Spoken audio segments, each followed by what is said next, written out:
Welcome to this week's episode of Reconnection. As we continue to observe Homocystinuria Awareness Month, I'm honored to share the story of Denise and her daughter Riley, who was diagnosed with classical homocystinuria through newborn screening just days after her birth. Today, Denise takes us through their journey, navigating an overwhelming diagnosis, managing Riley's low-protein diet, and balancing the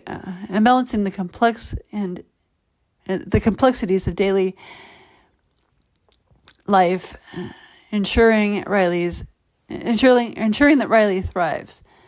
Before we begin, a few important notes. While we share personal experiences and advocate for better care and support, please consult your own healthcare provider before making any decisions based on the information from this podcast. As we recognize the topic is related to healthcare, may occasionally touch on advocacy, but we kindly ask that you keep any political commentary out of the comments. Thank you again. Thank you for joining us today, and let's dive into Riley's inspiring story. Denise, can you tell us? Can you take us back to the moment when you first received the call about Riley's abnormal newborn screening results? How did you and your family process the information? When I got the call, they originally called me from the hospital. We were home maybe less than a week from the hospital, and they said that her test came back abnormal, and sometimes that's normal, so we had to go back in and have them retested. Once they retested, her pediatrician called me and confirmed that it was still abnormal and that we needed to go to Nationwide Children's Hospital. I did probably the worst thing ever. I went to the internet, which was really a scary place to go to first. So I was a ball of emotions when I got that call. I'm having a little bit of... Are you there? Okay. Yes, I think there's like a little lag or something. So yeah, once we got to Nationwide, I was a ball of emotions, and her genetic doctor assured me that everything was going to be fine as long as I listened to everything he needed to tell me about, and as long as I did everything that he suggested. And so all I can say is a ball of nerves, and the not really knowing, it's the unknown for us. It was really hard. What was the hardest part for you in those early days after the diagnosis?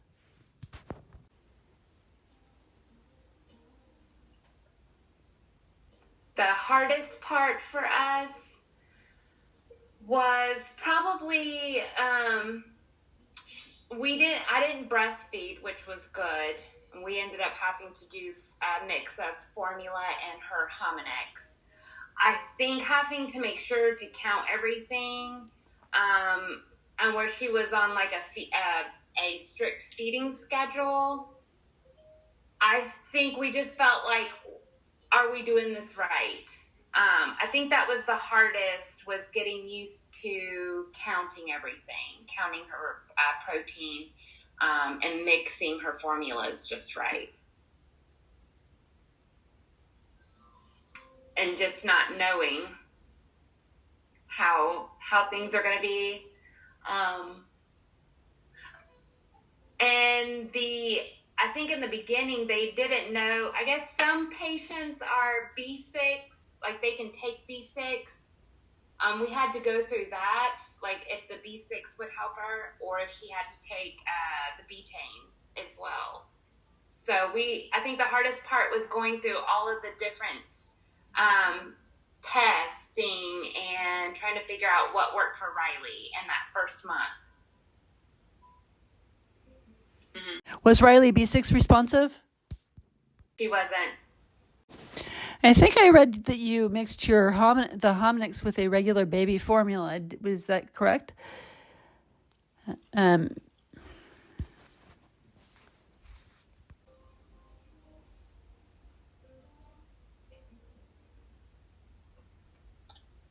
Yes.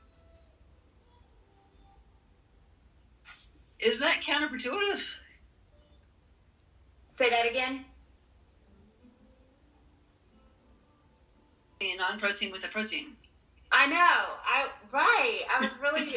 It was crazy because I didn't quite understand a lot of that because she couldn't have protein, but then she needed so much protein for growth and development.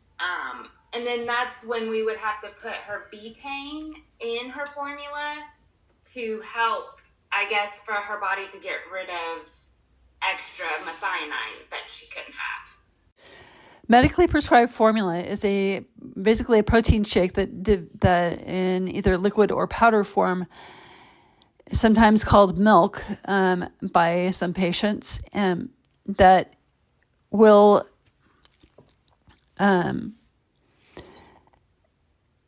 provide all of the amino acids except for the one we can't have, which is methionine. Methionine is a problem for us because it will build up in our system and eventually cause heart attacks, strokes, seizures, and a myriad of other problems.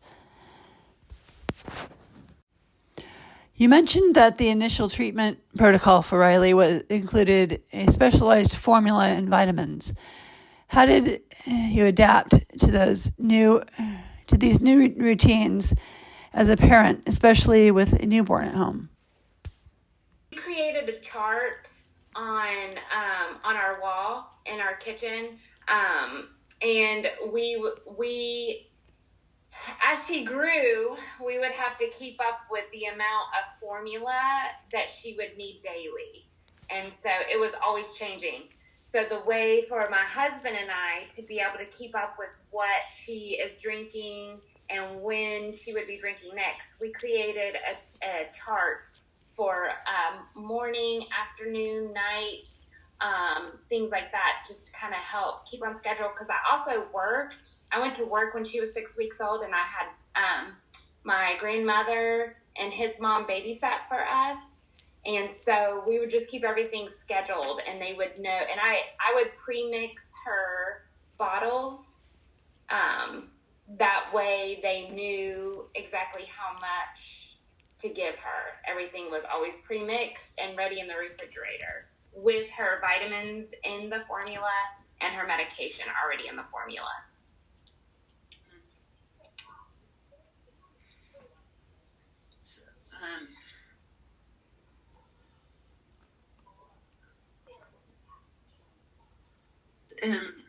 How have you managed her diet as she grows?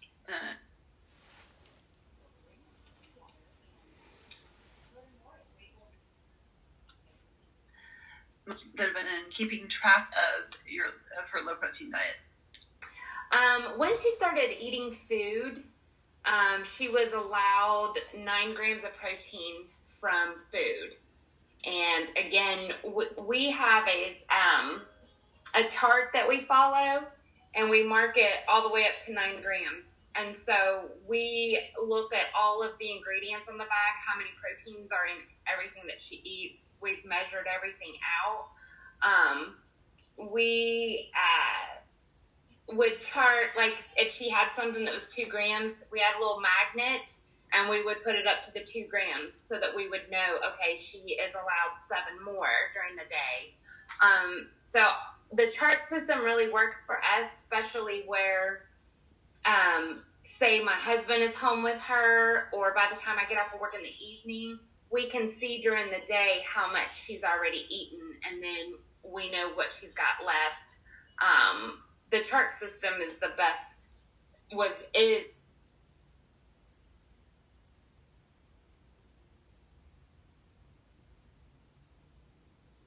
and she's still only allowed 9 grams up to this day, daily, from food.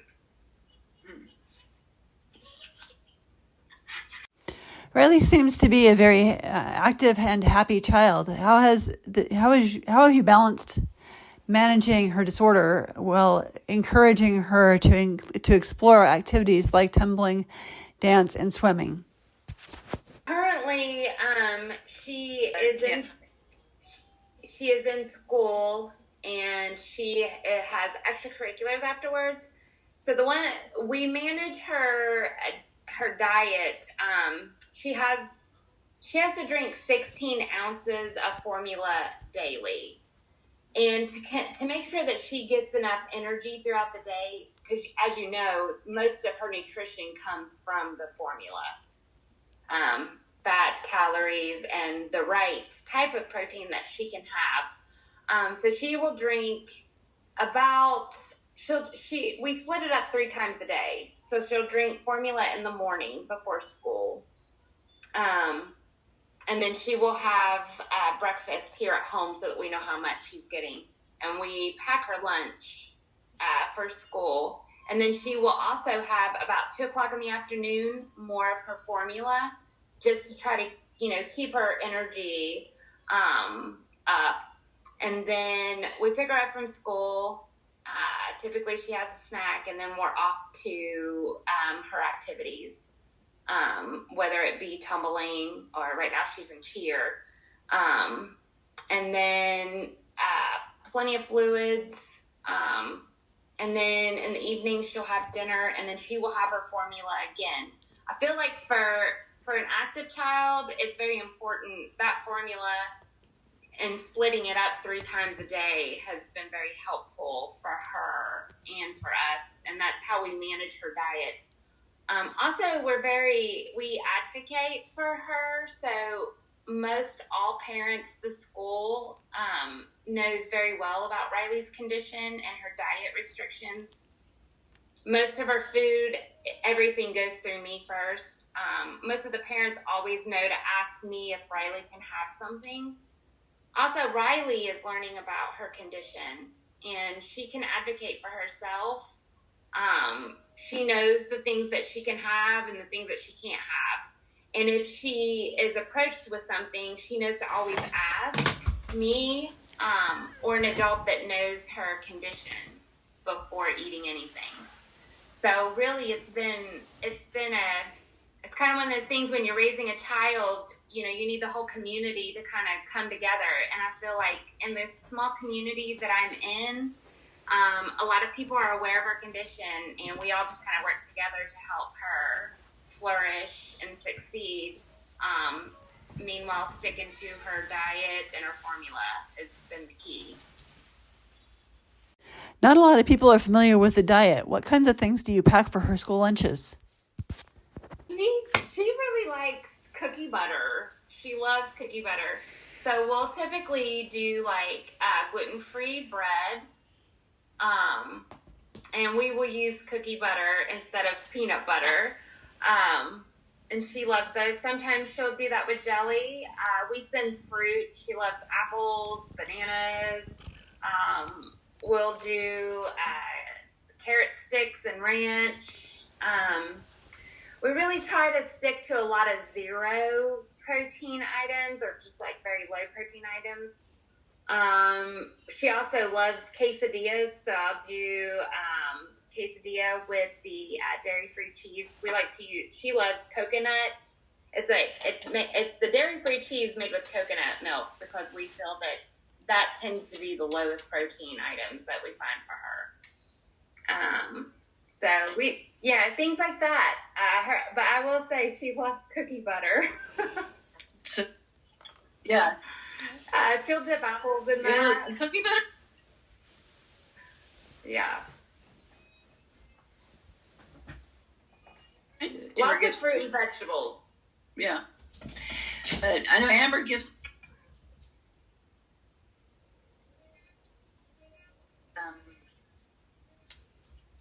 it's hummus. It's cauliflower hummus. And hey, I haven't seen that. Cauliflower hummus. Okay. I found out you can add stuff.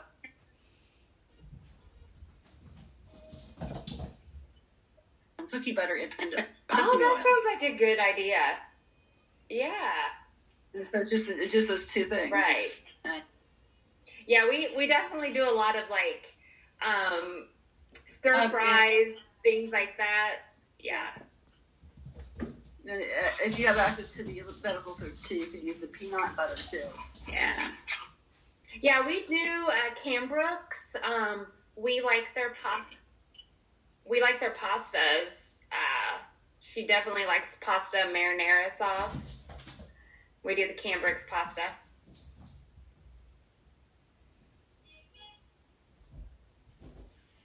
Yeah, some people are having a hard time getting a hold of. Are they? I usually buy in bulk so that we have them in store. Yeah.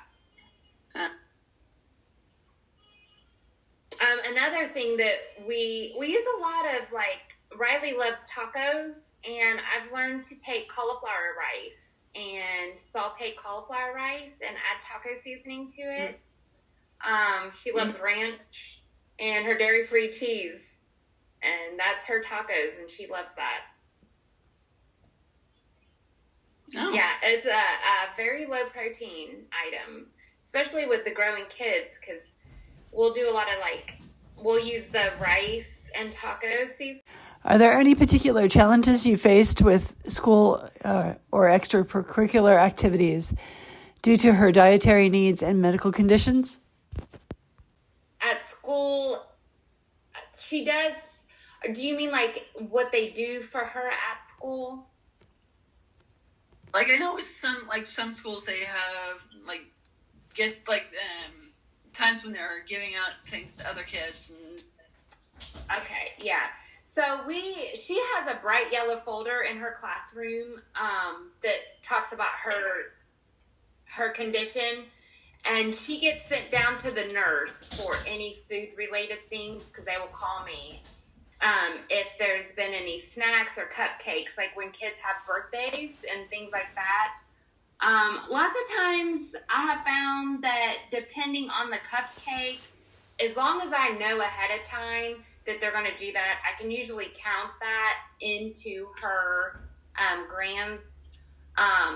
But the schools these days, they don't usually let any outside things come in. Typically it has to be like fruit, vegetables, things like that. They're not allowed to bring pizza because we do have more children that have dietary needs, whether it may be, something similar to Riley, or if they have allergies.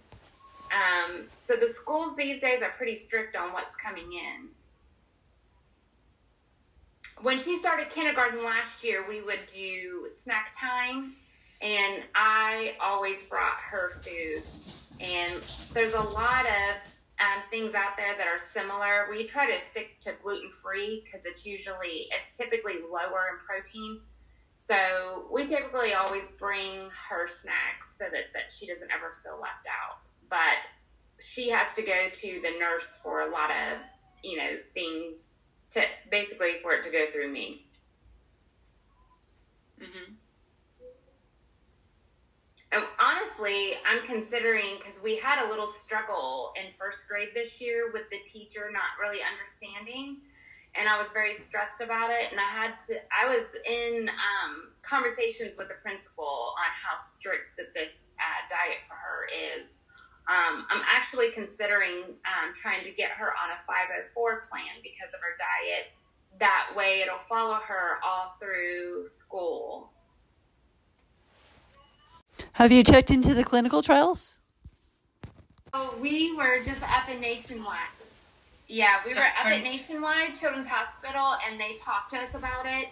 And Nationwide is trying to be a facility where some of these trials could take place. but as of right now, they're not. And her doctor said that they're 12 years and up is the age required for these. So Riley's still too young for that.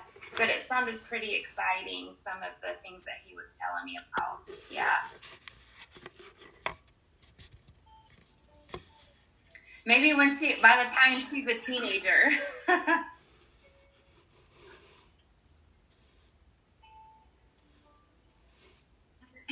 Yeah. I'm right.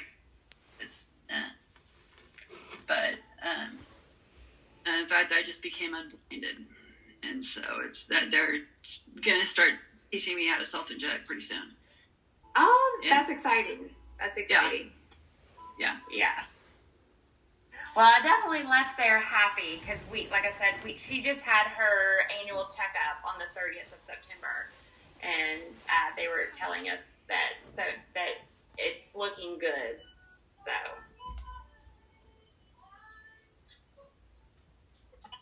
Good. But I think it's probably going to go to market, but it's just if they're running it through children's through the child phase, it's looking pretty good. Yeah, yeah. But I do notice that there's for some reason they're making us all take allergy medication. Really? Yeah, because I don't know. With Mia, it's causing itching. Oh.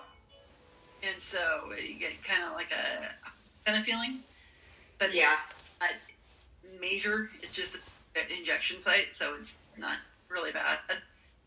So it's not all over. It's just in localized area. Yeah, just in the localized area where they're doing the injection.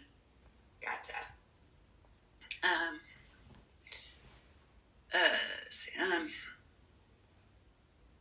Let's see. Got a little off topic there. How has your support network, whether it be medical professionals, family, or online communities, helped you navigate life with HCU? Honestly, in the very beginning, I was a nervous wreck, and her Nationwide Children's Hospital has been fabulous for us. I was in direct contact with her nutritionist, who I talked to a lot. So I will say I had great support through the genetics department Nationwide. Also, I ended up finding you guys. I found, she's 6 years old, so I've really learned a lot from your site. Also, I think you pronounce her name Deise. Yeah, she's been a great support. I feel like the support groups on Facebook have been fabulous. I've really, been able to watch or read a lot of people's stories. It's scary as a new parent when you find out that your child has this condition and it's the unknown. So it's been nice getting to see some of these kids grow up and how they're doing. It's nice to see adults with this condition and how they're thriving with it. And it's really, honestly, the support groups and having a good Nationwide Children's Hospital has been great.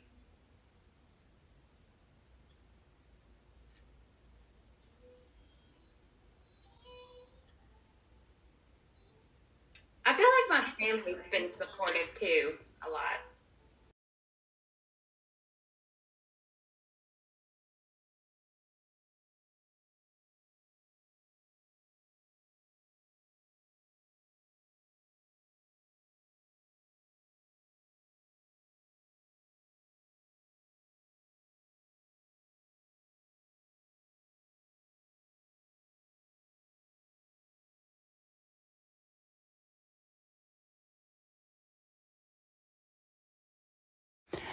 What advice would you give to parents who are just starting their journey with the rare disease diagnosis for their child?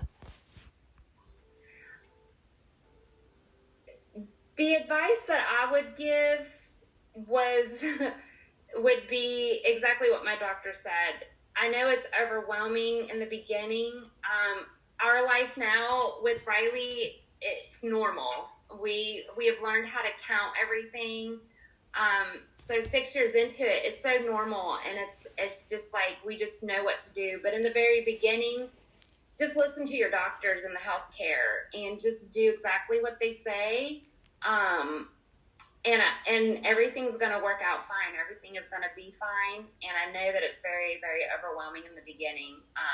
But it does. You get so used to it, and it's just becomes your normal.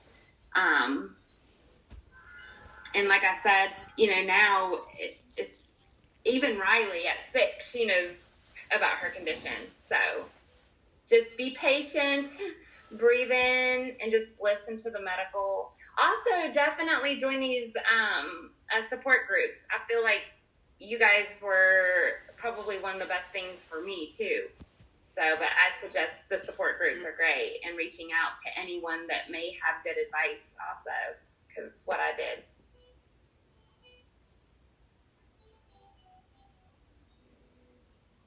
How did you prepare for Riley's transition to school? Her school has been very, very good about her needs. Starting kindergarten, her teacher was wonderful. We texted each other often about Riley daily, about her diet, and how important it was for me to know what, if anything, was ever given to her, that the communication had to go through me. In kindergarten they have snack time. They eat breakfast in the room. So it was very important for the school to know that she didn't get to have free range to the foods that the other kids got to have. But I wanted Riley to feel, I didn't want her to be left out. So I always made sure to send things.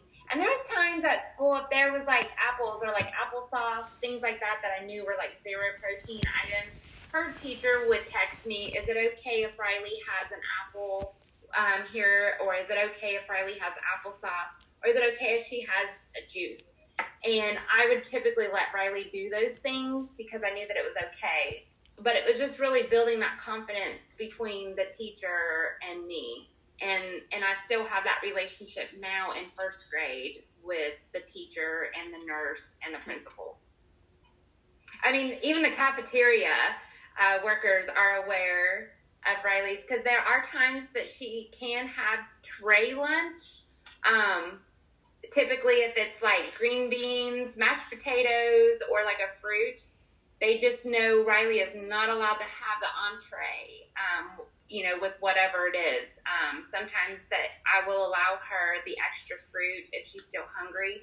But again, that's communication that I have with the nurse. And the nurse is always with her in the lunch line to make sure that she's not given anything that she's not allowed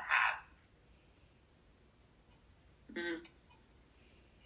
What are your hopes for Riley's future? Okay, her future. Both in terms of her health and her personal goals. Okay.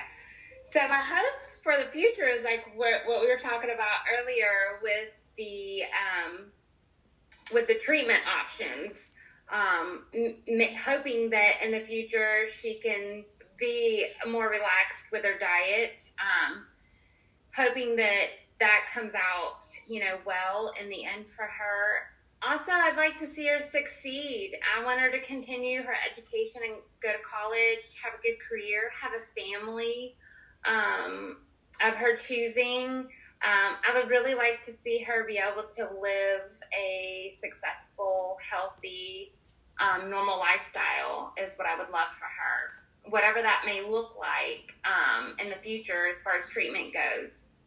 I'd just like to continue her health and hoping that she doesn't, hoping to keep up with the diet and the medication until we know more about the treatment options in the future, just so that she doesn't know any of the side effects of her condition, because so far she doesn't have any of the side effects from her condition as a result of following the diet the medications and those things. Reflecting on the journey over the past 6 years, what do you feel has been the most rewarding part of raising a child with HCU?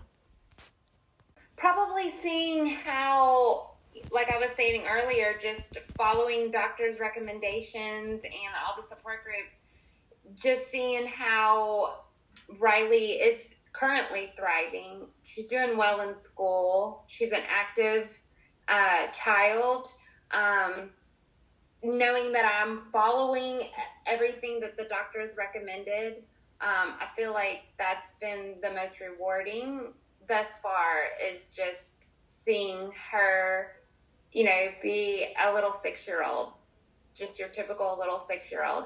Other than the diet, she's just your typical 6-year-old.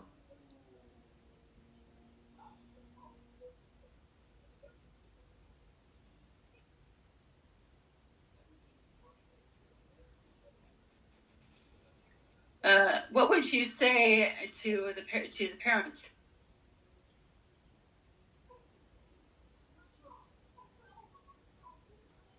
Scared and overwhelmed you did in the beginning. What would I say to the parents that are just now finding out that they have this condition? Who are scared?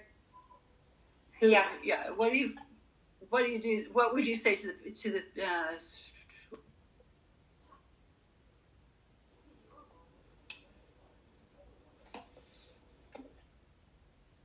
in the beginning? I'd say in the end, everything is going to be okay. Just trust and have faith. But everything's going to be okay. Everything is going to be okay. And your child it's going to be healthy and experience life. They're going to experience life just the same. Maybe the diet is going to be a little bit trickier, but they end up being wonderful.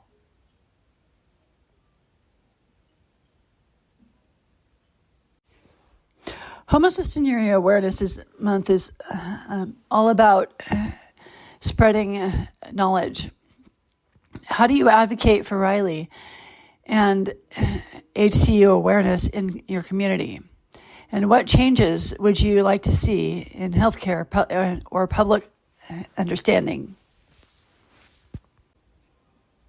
I think just spreading more awareness, and even myself having a daughter with homocystinuria. It's like on Facebook, I have her little picture with the little blue ribbon as support. I have also made posts, in short, a simple description of her condition. I feel like if you have a child with that, I think it's very important for us to spread awareness, because so many people, especially with rare conditions, they don't know that a lot of these conditions even exist unless we put it out there and we talk about it and we spread the awareness. So I just feel like it's up to us parents to do that, and we talk about it. So. So, is there anything special that you do for HCU Awareness Month? Not so far. I feel like having this conversation with you is a start of me trying to be more proactive with spreading awareness. Right. Sometimes people do things with schools also, so and she's still pretty new to school. Yeah. We're getting there. Like I said, I'm learning I'm learning as well on this, just having this conversation with you on how to spread more awareness and just putting myself out there. Yep, and it's pretty much a learning battle.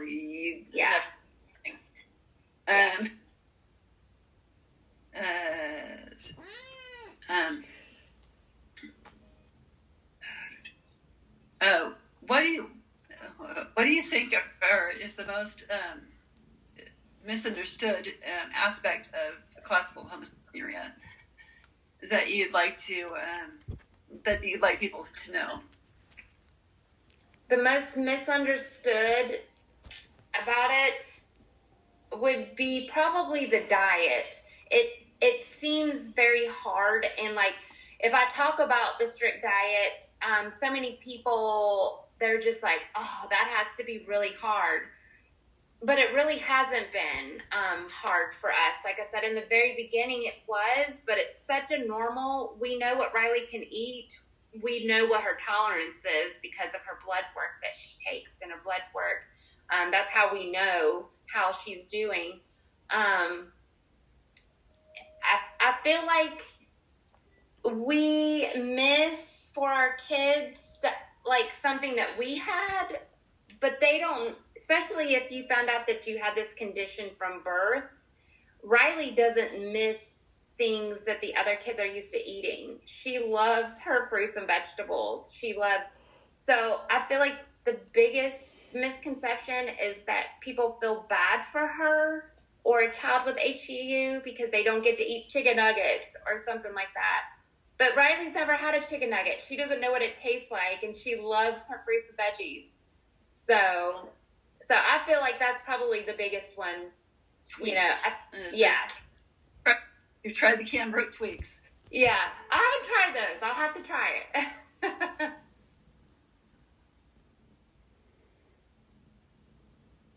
They're not exactly the same, but it's close. Yeah.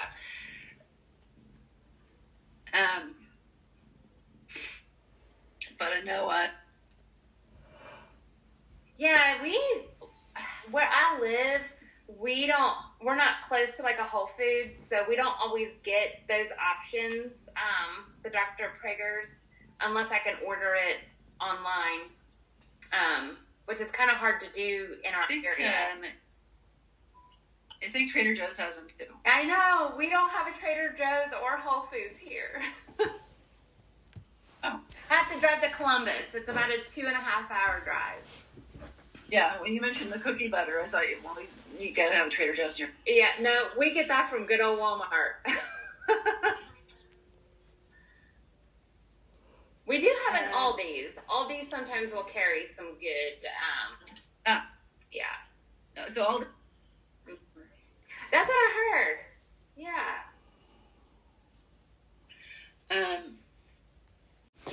What does living like rock stars mean to you and your family after navigating HCU for over 6 years?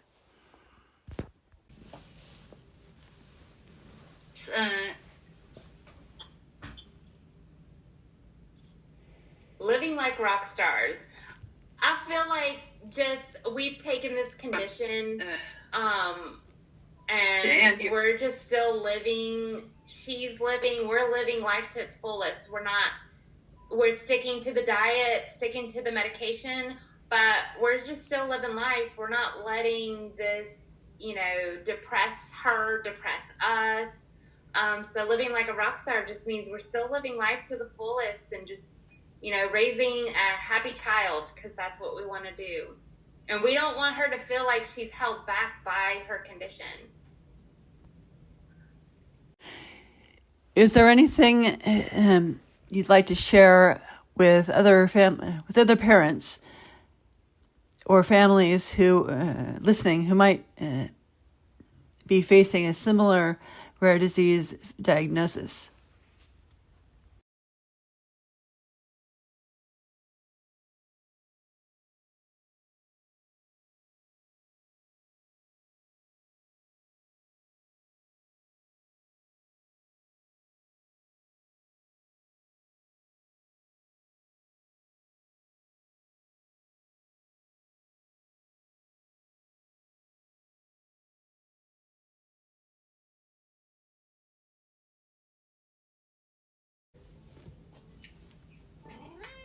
I'd say just take one day at a time, and everything's going to be okay. Just stick to the diet. Make sure you have good support groups. That's the biggest thing. And just take one day at a time. Don't think too much in the future, because you will drive yourself crazy on just always wondering what the future is going to be like. I just really think that just live it day by day and just love your little one, and everything's going to be okay. Thank you so much, Denise, for sharing Riley's inspiring journey with us. Your openness and insights will certainly help others with similar situations. And we appreciate your time and vulnerability. Before we wrap up, I'd like to invite everyone to stay connected by subscribing to my YouTube channel, Rare Chef, where I share cooking videos that are perfect for families navigating special diets.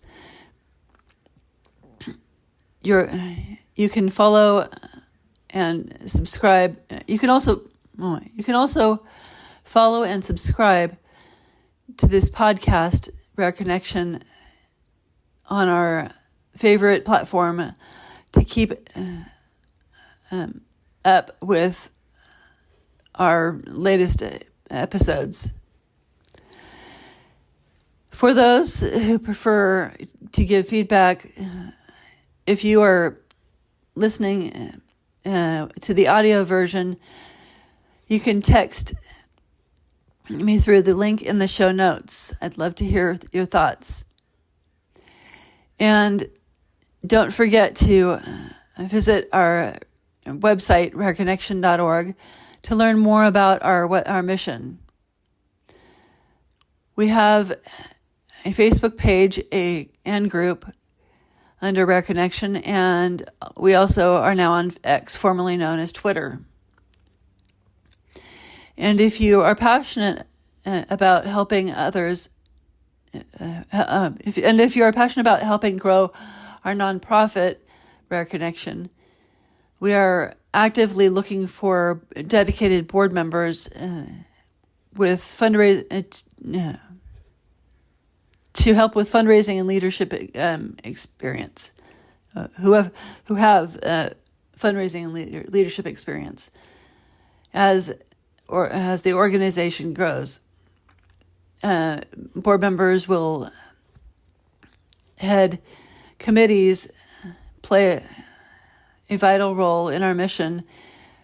If you are interested, please reach out to me directly at jball@reaconnection.org.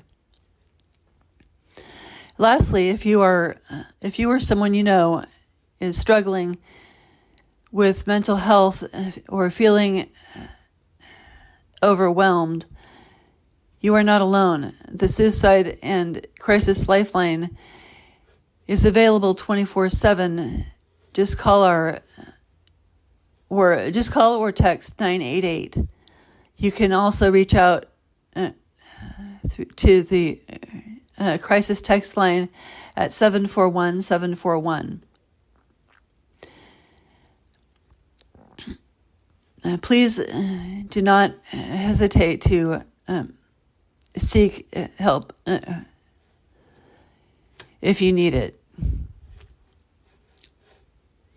Thank you again for joining us today, and I look forward to connecting with you all on the next episode. Thanks.